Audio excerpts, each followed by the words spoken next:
Hey everybody, Amazing Atheist here. Today we have a guest video by my friend Zaunstar, also known as Eric. He makes videos about atheism, skepticism, and, current events, stuff like that. You could check out his channel by clicking this subscription link right here in the corner at any time during his video.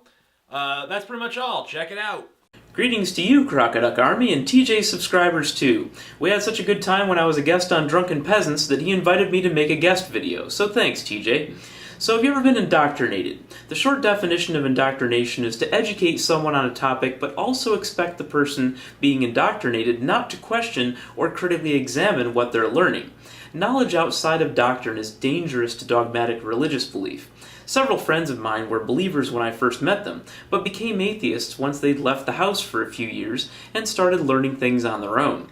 Others learned religion at home as children and kept that religion for life, especially those who didn't move away for college. It's certainly possible to teach religion with or without indoctrination. There are, of course, gray areas that will go something like, well, sure, Jimmy, you can question your faith. Just remember that if you lose your faith, you're going to hell. Good night. So can kids be indoctrinated into atheism? If you just told a kid that God and religion aren't real and not to question that, then that would technically count. Generally, though, parents who want to teach their children to be atheists can just tell them to demand more than a book and some cultural popularity as evidence for something being true. After all, if that's all it took for any given mythology to be taken seriously, a lot of us would think Jedi, Drow, or Vulcans were real.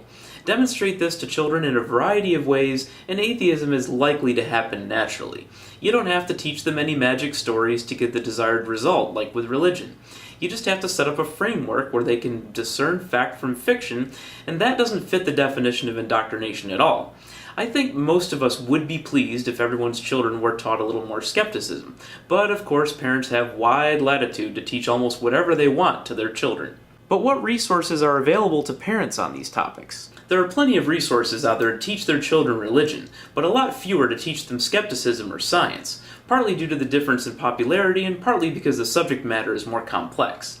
I did hear of a Kickstarter for a book called Grandmother Fish, which attempts to teach evolution to preschoolers. It got funded and it looks very well thought out. I applaud that and other efforts, but it's a drop in the ocean of books to teach religion to children.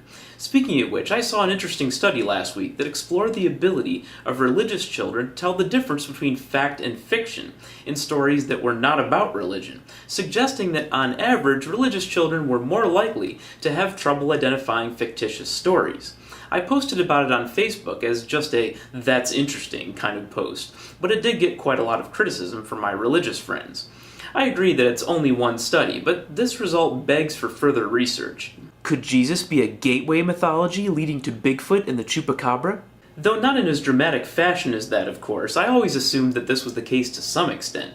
I would expect it to be difficult for children to tell the difference between magic they may know is false, but can at least be seen, like card tricks, and other kinds of magic that they can't even see, but are expected to believe with all their heart, like religion. It's hard to say yet if the differences are based in socioeconomic level, or method of teaching religion, or another variable.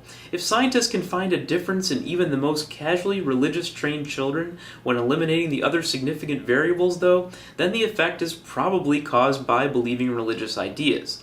So what would you teach kids about religion? I'd suggest starting with how to evaluate evidence and claims. And if you're worried about being closed-minded like an indoctrinating religious parent, except being biased against religion and other magic explanations, just remember one thing. Magic is still batting 000 at being the cause of anything.